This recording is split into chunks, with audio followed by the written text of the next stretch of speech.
Selamat pagi anak-anak. Baik, hari ini Serpam akan menyampaikan sosialisasi ujian praktek untuk secara wajib dan peminatan tahun 2022. Pertama kita lihat dulu apa sih tugas untuk secara wajib dan peminatan. Informasi yang akan Serpam sampaikan. Selain kalian menonton video ini, misal setelah menonton video ini masih ada yang mau ditanyakan, silakan kalian bisa masuk ke link utama Zoom meeting. Ser akan buka Zoom-nya pukul 12 sampai setengah 1 hari ini. Baik, Ser akan mulai penjelasannya. Untuk tugas ujian praktek, ini penting ya untuk supaya nilai kalian baik. Perhatikan ada poin-poin penilaian di sebelah kolom kiri. Perhatikan baik-baik setiap poin dan instruksinya. Lalu apa tugasnya? Untuk sejarah wajib, tugasnya adalah presentasi langsung. Jadi nanti kita akan menggunakan Zoom. Kita akan presentasi sesuai jadwal ujian praktek yang sudah diberikan wali kelas atau sekolah ke grup kelas kalian masing-masing. Presentasi langsung, temanya apa? Temanya adalah tentang Orde Baru dan Reformasi. Untuk itu, kalian harus terlebih dulu menentukan tema. Saran saya, saat presentasi, gunakanlah tema khusus dari topik tentang Orde Baru atau Reformasi. Di sini saya contohkan, contoh tema khusus. Tema khusus artinya temanya tidak terlalu luas. Contohnya misalnya, kepemimpinan era B.J. Habibie. Kepemimpinan era Gus Dur. Jadi kalian khusus fokus kepada bagaimana kepemimpinan era B.J. Habibie, era Gus Dur, atau hal-hal yang terjadi di masa pemerintahan Habibie, atau hal-hal yang terjadi di masa pemerintahan Gus Dur. Boleh juga misalnya sejarah gelap Orde Baru. Nah, di sini kalian boleh menggunakan media lain selain PowerPoint. Ya, mau pakai PowerPoint oke, pakai media lain oke. Adapun judul lainnya ada di link ini, link nomor 1. Mari kita lihat. Judul lainnya apa? Jadi tema khusus kita.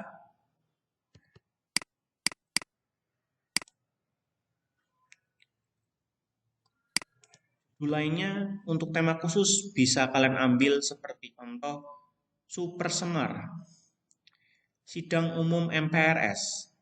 Nah, ini kan berkaitan dengan apa? Berkaitan semuanya tentang peristiwa-peristiwa penting pada masa Orde Baru dan Reformasi.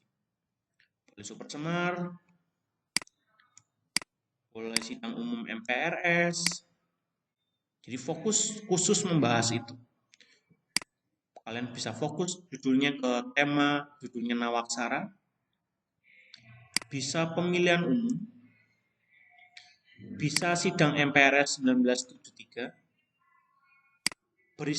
bisa peristiwa Malari 1974, ini merupakan demonstrasi mahasiswa, bisa juga kerusuhan Medan tahun 1998, tragedi Gedayan, peristiwa Trisakti 1998, atau kerusuhan 1998. Oke, itu adalah contoh tema khusus. Jadi kalian fokus membahas materi atau tema yang khusus. Tujuannya apa? Supaya kalian fokus membahas tentang tema itu. Supaya tidak meluas. Oke, itu untuk sejarah wajib. Sangat jelas. Nah, lalu apa penilaian dari saya? Ini untuk poin penilaian dari sejarah wajib dan minat. Informasi tentang tugas secara minat nanti ada di slide kedua. Jadi kita selesaikan dulu yang sejarah wajib. Oke. Untuk poin penilaian 1 sampai 8, ya, poin penilaian sejarah wajib dan minat. Kita lihat pertama adalah ketepatan mengumpulkan. Kalian nanti bisa melihat di GCR kapan batas waktunya. Lalu ketepatan memilih judul. Karena itu saya sarankan untuk poin penilaian kedua, pilihlah judul yang spesifik, yang khusus. Jangan terlalu luas. Yang ketiga, tentu sumbernya harus valid atau kompeten. Jangan hanya satu sumber. Kenapa? Karena digunakan untuk pembanding. Supaya tidak center ke pandangan tertentu. Yang keempat, yang saya nilai adalah bagaimana presentasi kalian. Presentasilah dengan cara yang baik dan menarik. Saya rasa selama kelas 3, dari kelas 1 sampai kelas 3, harusnya kalian sudah diajarkan bagaimana presentasi itu seperti apa. Kalian boleh cari referensi lain untuk mengetahui bagaimana sih presentasi yang baik. Presentasi yang menarik itu seperti apa? Pembawaan kamu. Kalian di sini di dalam untuk presentasi, untuk kelihatan menarik dan baik, kalian boleh mengatur misalnya supaya dua arah. Misal kamu boleh tanya ke peserta Zoom, begitu. Yang kelima, penyampaian konten. Yang keempat adalah bagaimana kamu di dalam presentasi. Yang kelima adalah apa yang kamu taruh di PowerPoint. Penyampaiannya itu seperti apa? Kontennya, isinya. Tentu penyampaian konten ini berhubungan dengan sumber. Kalau sumber kamu baik, lebih dari satu sumber, maka kontennya harusnya bisa lebih baik. Saya sarankan jangan copy paste.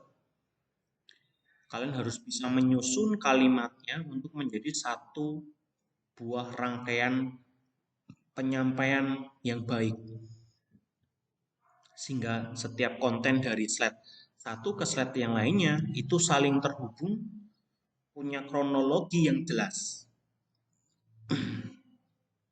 Yang keenam, desain menarik. Sebagai seseorang yang presentasi, desain ini sangat mempengaruhi menariknya presentasi kamu. Di sini juga terlihat bagaimana jerih lelah kamu di dalam membuat.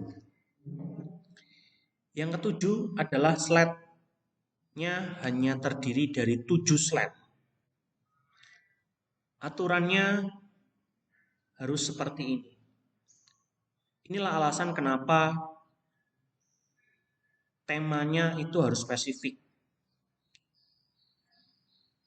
Karena supaya lebih padat dan tidak lari kemana-mana. Karena itu kalian hanya bisa mengisi 5 slide.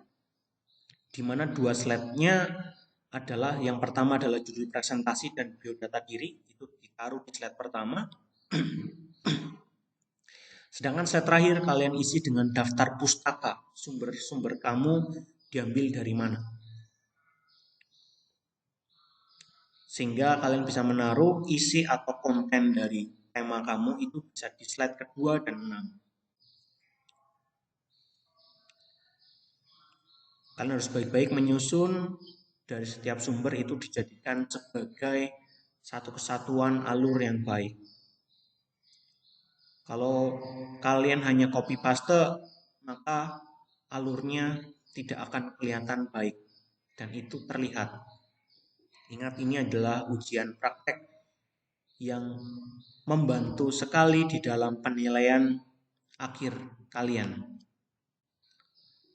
Yang kedelapan adalah bagaimana kemampuan membaca instruksi tugas. Jadi saya akan lihat bagaimana setiap instruksi tugas apakah kalian mengikutinya atau tidak.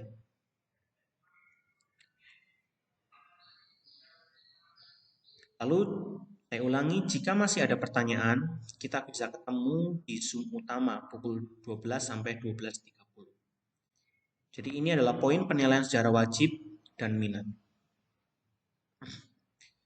Oke, tugas secara wajib adalah presentasi langsung dengan menggunakan Zoom. Langsung tatap muka dengan saya, langsung saya nilai. Sedangkan untuk secara minat adalah seperti ini. Poin penilaiannya sama, kalian bisa lihat di slide pertama. Namun tugas untuk secara minat adalah membuat video materi. Temanya tentang apa? Tentang sejarah kontemporer dunia. 3 tema ini sangat berkaitan satu dengan yang lain. Kalian bisa memilih tema tentang runtuhnya Uni Soviet, tentang konflik Yugoslavia, tentang konflik Cekoslovakia. Lalu judul video pembelajaran disarankan tema khusus yang terjadi. Nanti poin penilaian untuk secara peminatan ada tambahan, yaitu kalian harus mengirimkan linknya saja di Google Classroom.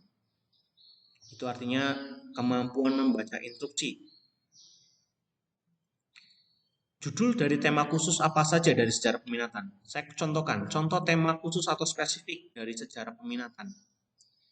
Banyak sekali kalian bisa mengambil di luar 13 poin ini, saya hanya contohkan. Kepemimpinan Joseph Broz Tito. Jadi kalian khusus tentang Joseph Broz Tito. Usaha Joseph Broz Tito menyatukan Yugoslavia yang multi etnis.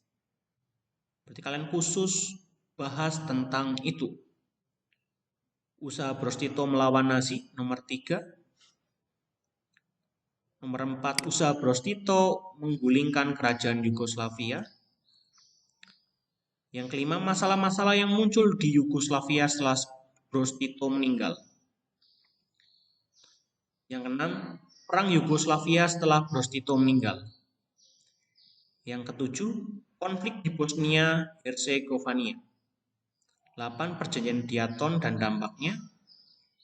Dan seterusnya sampai kepemimpinan Gorbachev atau kepemimpinan Putin. Jadi kalian hanya buat satu tugas video materi untuk sejarah peminatan, hanya satu tema. Untuk sejarah wajib juga sama, hanya buat satu presentasi. Demikian yang dapat saya sampaikan. Terima kasih. Bila masih ada pertanyaan, kita akan bertemu hari ini pukul 12 sampai 12.30. Tuhan Yesus memberkati.